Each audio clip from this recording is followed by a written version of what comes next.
You gotta lean to it. No, the other way. You can do it. Go that way. You gotta go that way. Okay, 1, 2, 3. Lean. You gotta move yourself. You can't just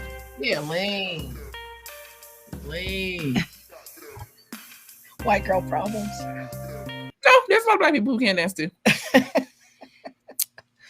All right. Happy Wednesday, everyone. It's the annual Thank You Wednesday live stream. Now, I said I was going to do a live stream earlier in the day for our Thank You Wednesday live stream. And then I was going to do the family meeting separately because every year we do Thank You Wednesday and it's its own thing. And yeah, the day got away from me. I don't know where the day went. Oh, Victoria, don't judge me on my moves. What did she say? I can't see it. Right here. Oh, she does. She got the most. She can do it if she wants to. You can do it. Put your back into it. No, I'm old. Father, forgive me. I repent. That was an old song. You don't know that song? I don't know what that is. If anybody knows that song, forgive me. I am still a work in progress.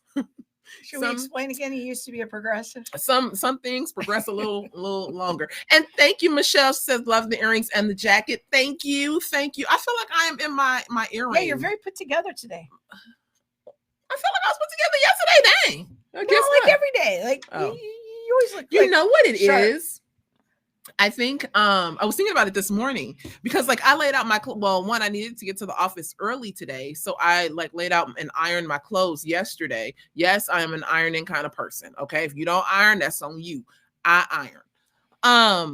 I think with the sun going, like the sun goes down so early. I feel like we have morning, like it's like morning looking outside until about 1, and then at 2 the sun starts to set.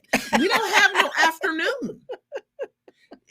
I don't know what happened to afternoon. We used to have afternoon, and so now we don't have afternoon, and it's low-key bothering me. Like I just don't feel, sparky. It's tough. I'll admit December is always the hardest month for me, but after we get past the first of the year, then my spirits start perking up a little bit. I need sunlight. We can't just be out here with flashlights at 3:00 in the afternoon looking for people. Like, no, I need to see you when you walk up on me. So I feel like I've just been a little bit more intentional. Like, hey, yeah, let's perk up. Sometimes you got to wear fancy earrings to perk yourself.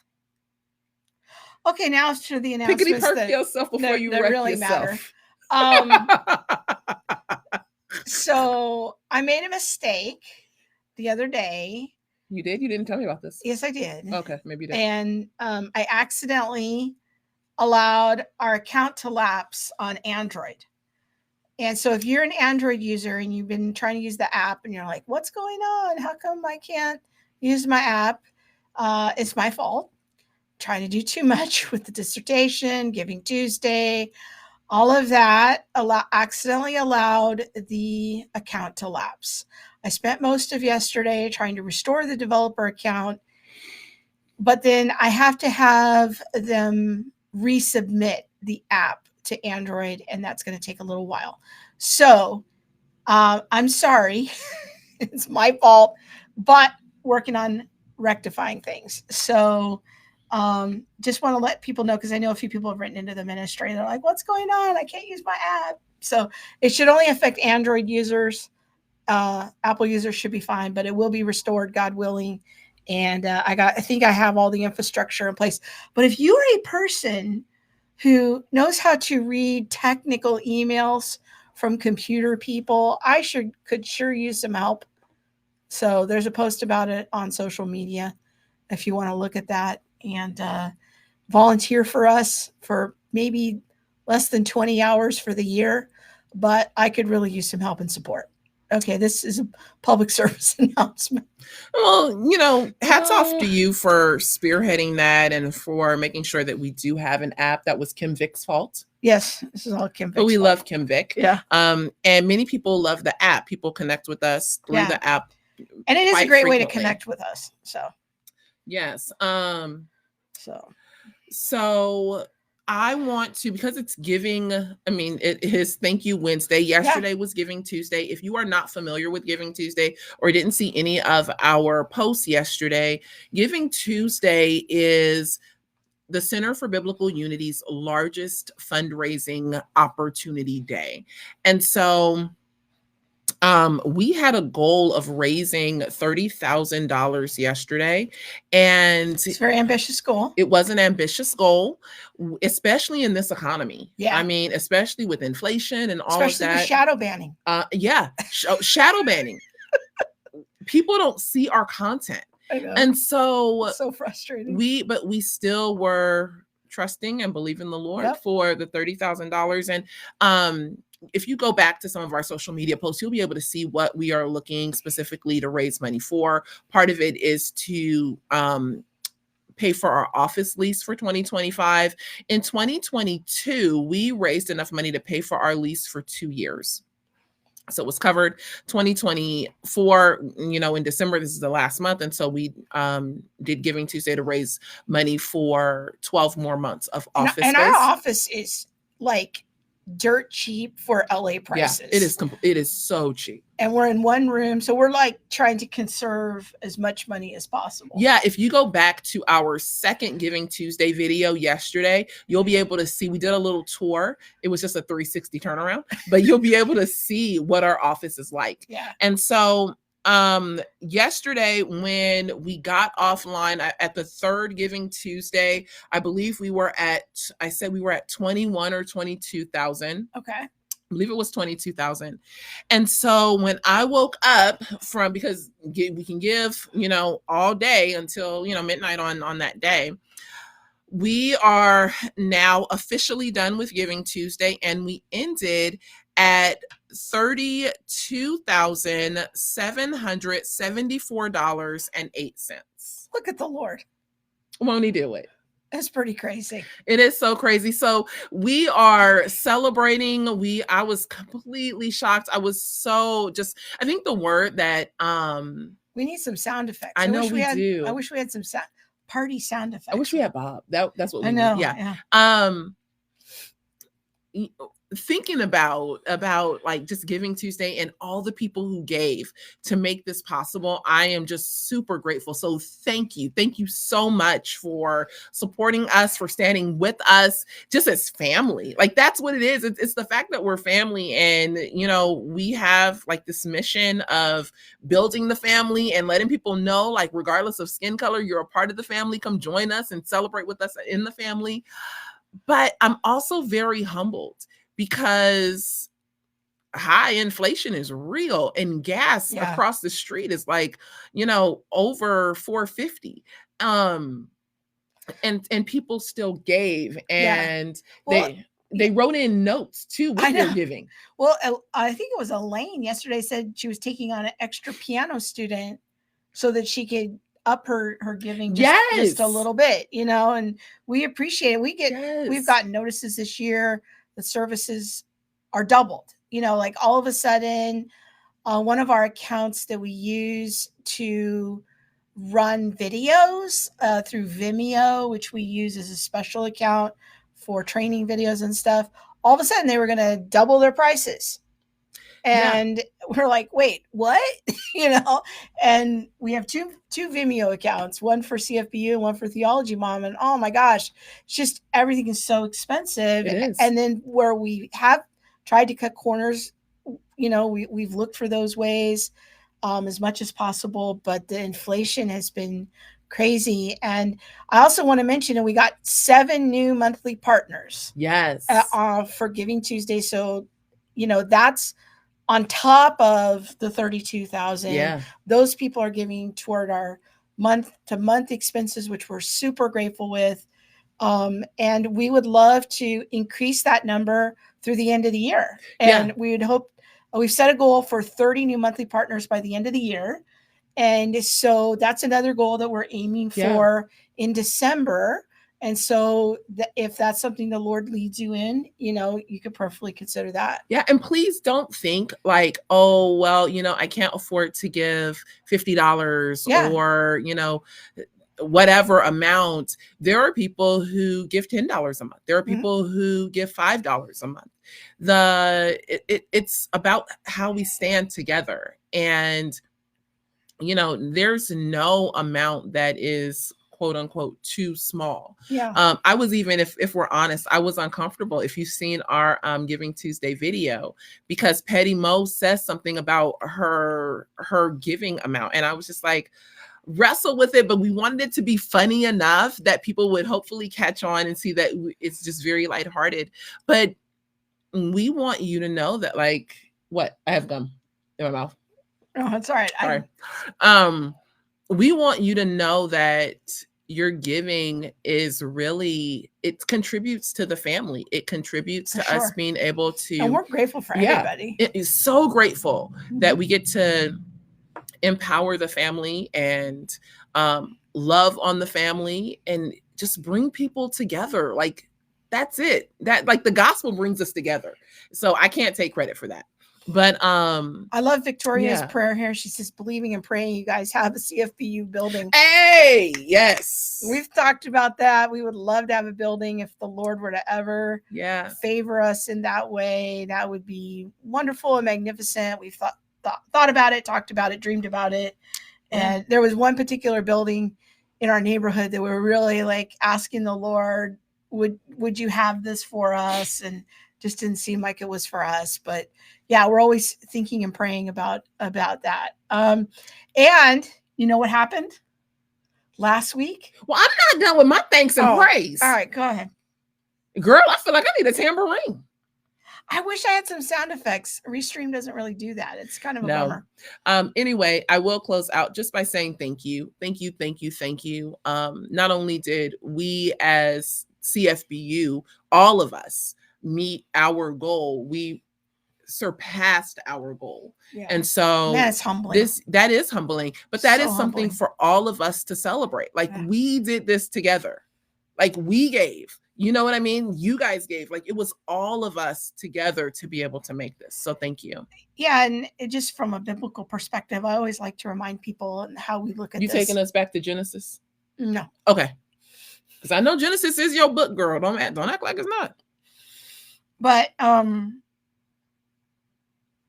the way that the Lord seems to look at these kind of situations, and I wish I could remember the exact chapter. It's in Corinthians, I think, either 1st or 2nd Corinthians, but there's a big section in there about giving. And the gist of it is that when you give, you're giving to the Lord. Mm-hmm. And the Lord is choosing to partner through that money with us. And so think of it as like, a triangle, like there's 3 parts to it. And so the way that we see it is such an important matter of stewardship, because you're giving that money to the Lord in good faith. And we really work to stretch every dollar to economize things. Oh, yeah. There's a couple services this year that we were able to get charity pricing on, to save some money while other costs were increasing. Mm-hmm. Like I said, our little tiny office here is cheap by LA standards. We feel so blessed in where we are able to work. So we try to make every dollar stretch, because we know that a lot of you guys are working hard for your money. Mm-hmm. You're partnering with the Lord through us. Yeah. And so we really just are so humbled by the whole thing. And I'm not trying to be the one to mess with the Lord, because I done mess with somebody else's money. The devil is a whole lie. The devil is a lie. I am not the one. But yeah, we are definitely, I'll say frugal. I'm frugal. Like, I'm just cheap. Like, that's just me. Yeah. But definitely we do what we need to do. And if you want to give, if you missed out on Giving Tuesday, you can still go to the website and give and be part of our year-end campaign and all of that. I was just working on that before we went on the air here. So I got a new page set up.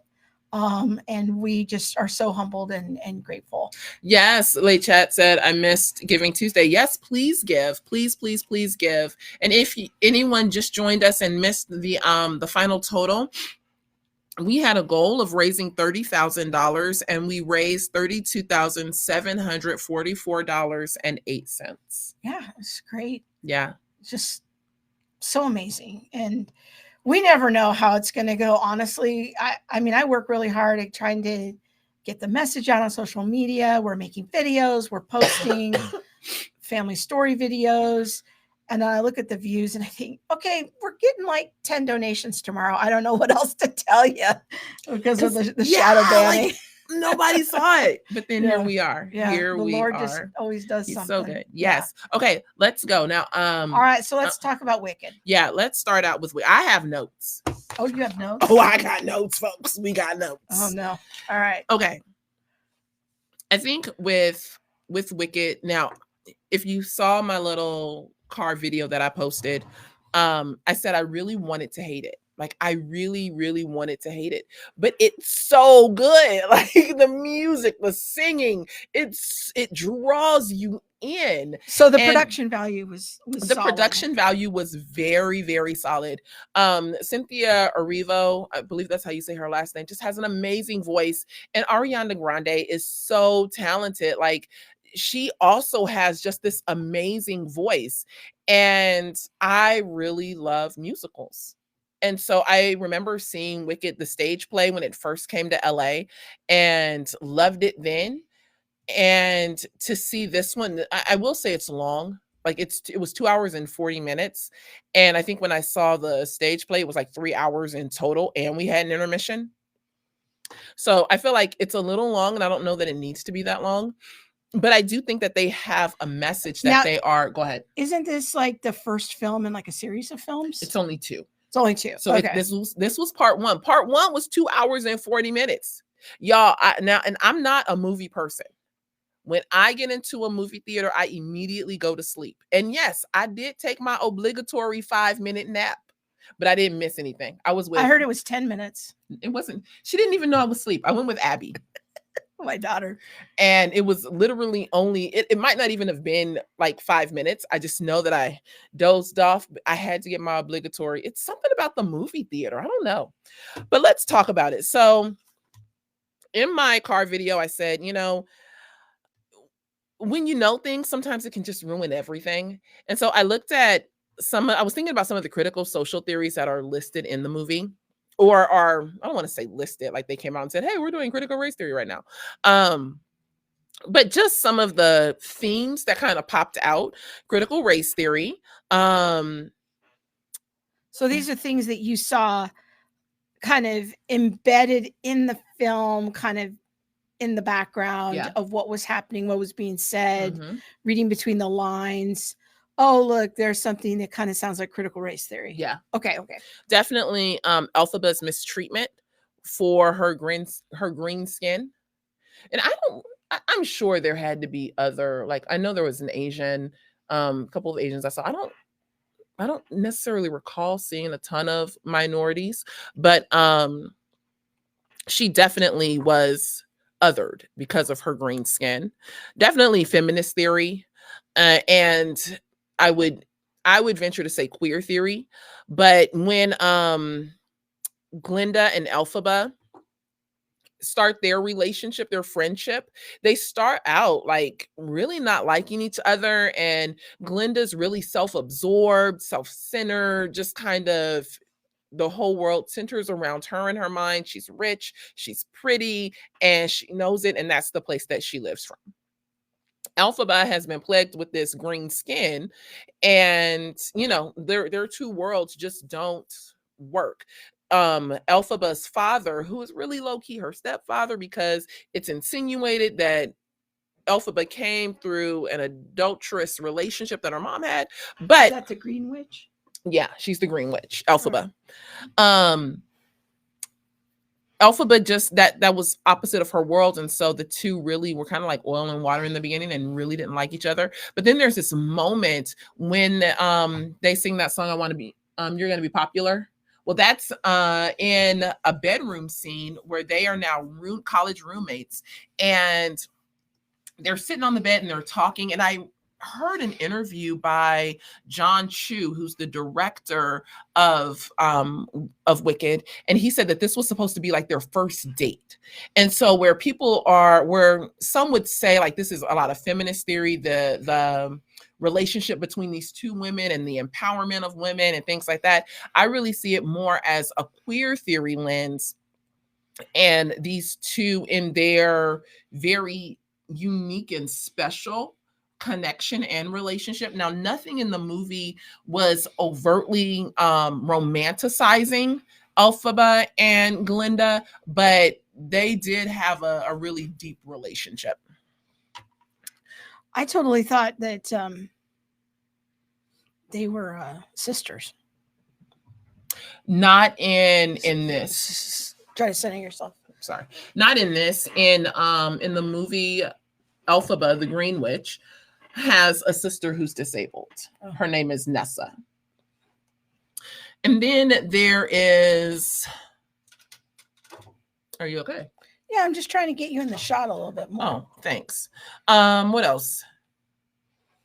Intersectionality, the different ways that Elphaba is marginalized. She's green, but she also has these powers. And so, people really aren't sure what to do with her. They label her as wicked and all of that. So there's this intersection by which she is marginalized. Like chat says, so it's DEI for almost 3 hours. I'll pass. That part. That part. Let's see.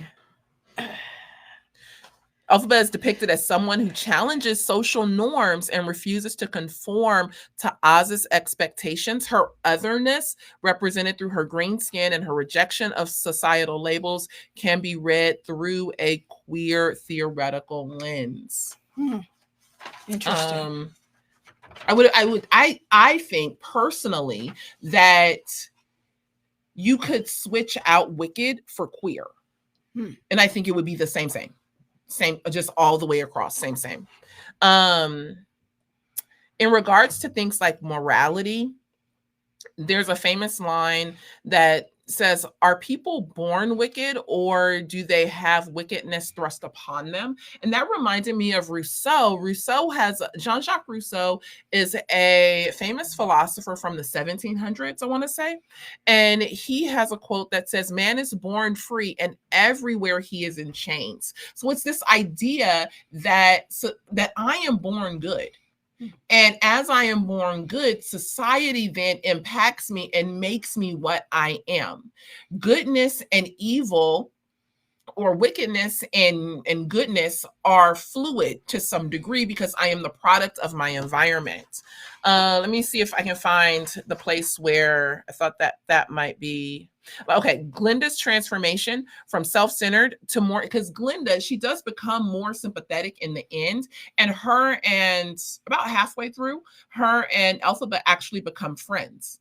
And they become on the same team. They're looking to fight the societal norms and all of that. But at the end of it, Glinda still chooses Oz over wickedness. Oz representing the societal norms, going along with, what should be good or considered good, or how society defines good versus what is wicked. So I want to read Jenny's comment here. I think it's very thoughtful. So the movie is about centering the Green Witch. In other words, bringing the fringe to the center is what it sounds like. Would you say that's? I would say that's. And so that's kind of the queering component of it, of normalizing the outlier. It's normalizing the outlier. It is normalizing or taking back words. So wicked is always seen as, something evil, something horrible. But at the end, what you see is Elphaba reclaiming this word wicked. So think about queer. Prior to the 70s and I think it's the Stonewall uprising in New York at that gay nightclub, no one was queer.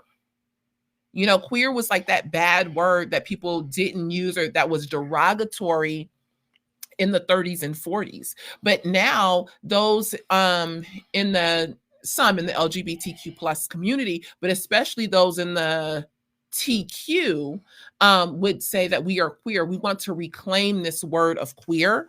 So that sounds a little bit to me, just on the surface of it, kind of postmodern, in that it's also trying to make the person who's been traditionally the bad guy in the original Oz books of the Green Witch.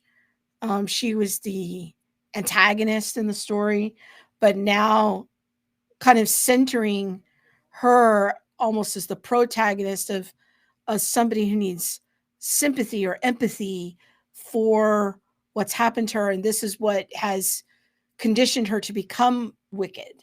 It's Rousseau, yeah. Like Yeah. it's understanding the story of the marginalized. Yeah. And when we understand the story of the marginalized, then we can elevate marginalized voices. Now, in society, Oz, Elphaba stands alone.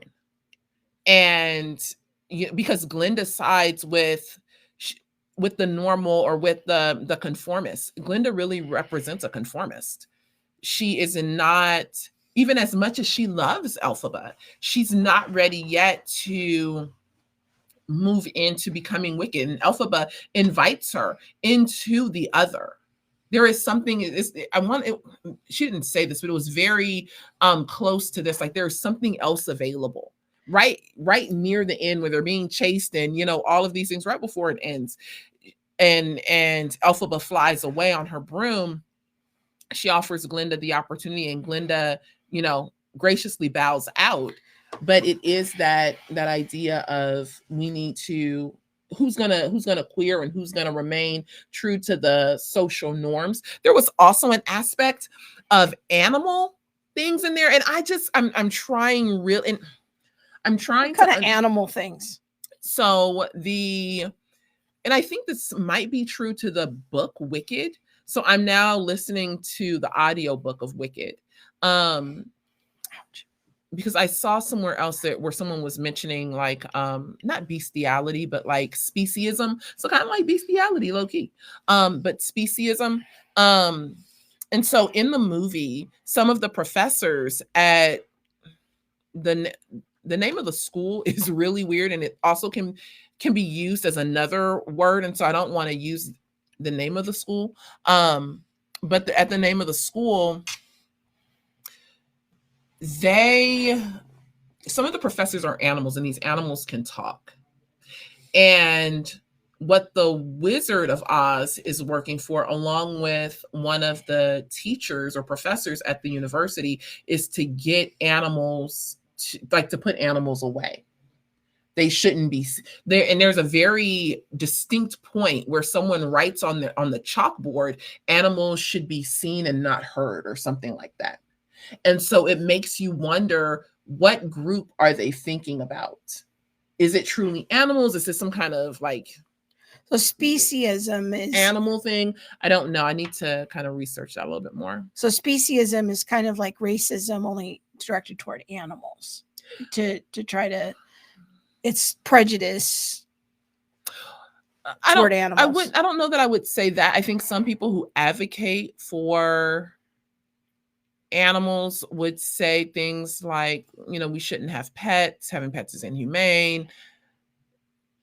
Pets should be given more rights, those kind of things. But I'm not sure that that's what the movie is actually trying to depict. So Allison has an important question.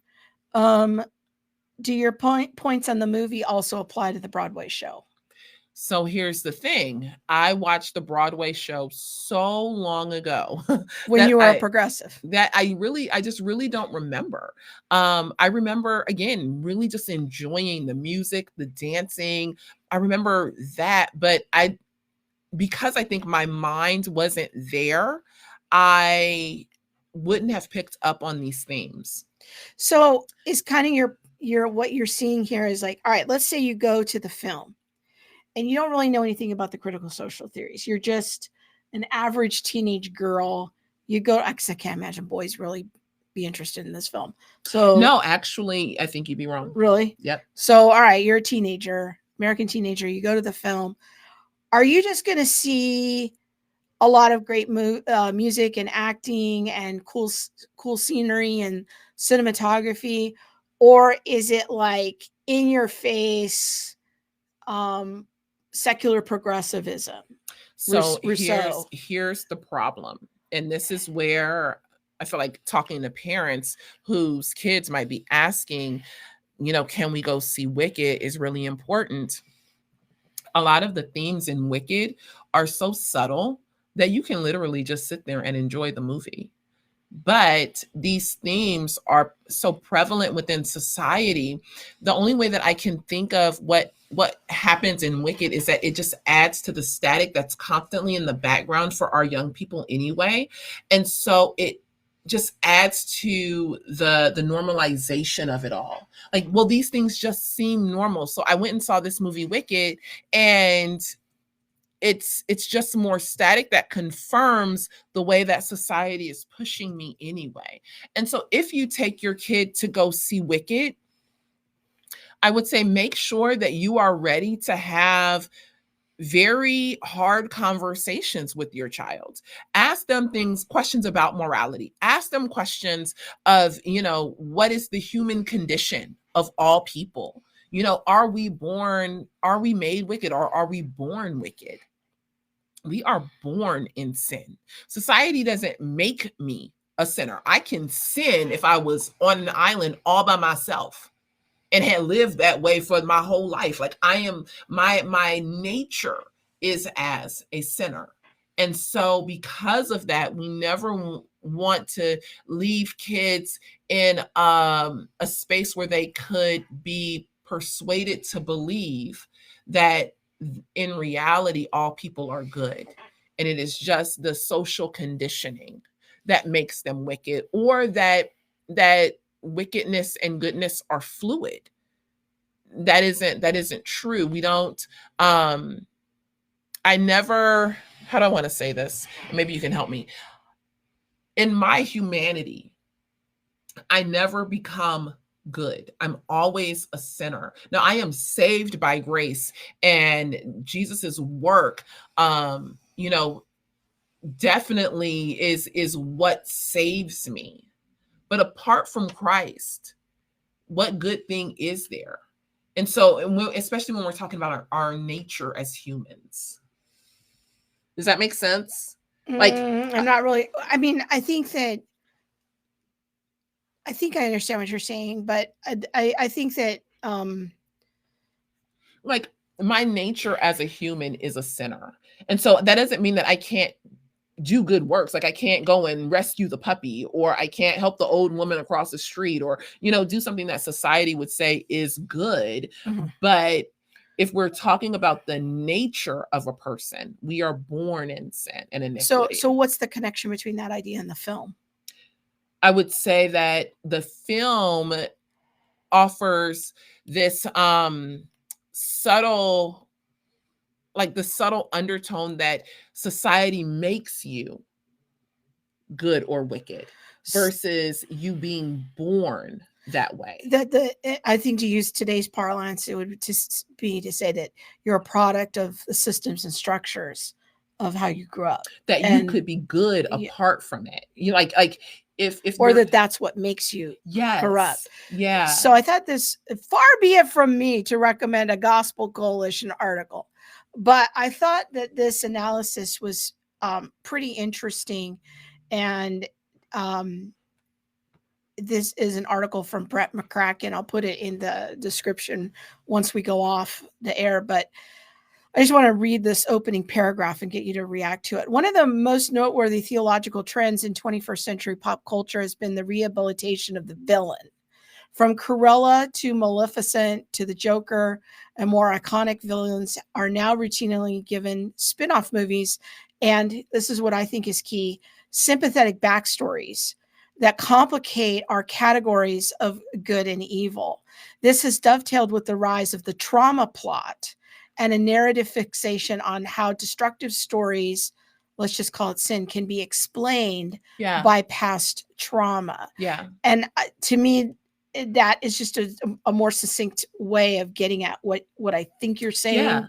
And I think it really is like this postmodern spin of putting it on its head departing from the original vision of Frank Baum, the author of the Oz books, is that you're kind of turning it upside down and taking the villain of the story, highlighting that and telling the trauma backstory to invoke this kind of empathy for the villain and how trauma systems structures contributed and why they became, in this case, wicked, instead of looking at it from a more Christian point of view about sin. I think that it's like you said, it's static in the background, constant. And here's why art is important, is because when art becomes the static in the background, it molds and shapes the hearts and emotions of people in ways that they don't even realize or perceive. And so you're so busy being enchanted by the beautiful music, the quality acting, the cinematography, that there's this thing that happens in your soul where you're willing to go along for the ride without providing the real cognitive analysis of, wait a minute, how is this training my emotions? Yes. And so what it's training my emotions to do is to say, in this case, wickedness is not an internal human problem. It's not a choice problem. It is the result of external problems, systems and structures, marginalization, and that sort of a thing. You're so much of a better explainer than I am. Well, I've had a lot more practice. I used to have a job as a movie reviewer where I had to. Yeah, you did. I had to do that in but I 1,200 words. I appreciate that explanation. So it's that's how I'm. Yeah. That's how I'm hearing it. Victoria says, this makes me want to watch The Wiz and see if the same themes are there. So I immediately thought about The Wiz because I just went in February to go see The Wiz stage play. Absolutely love The Wiz, the movie. Just, my gosh, The Wiz is one of my most favorite movies. Now, the stage play was a complete mess. Just a queer mess. It was a whole hot mess. And I'm sitting there with my 13-year-old nephew like, oh gosh, oh my gosh. It's a bunch of queer things. It was a mess. But it caused very good conversation for us when we were done. But the same themes are there. And more, I would say, because of the drug culture that was prevalent at that time and what that looked like in the 70s.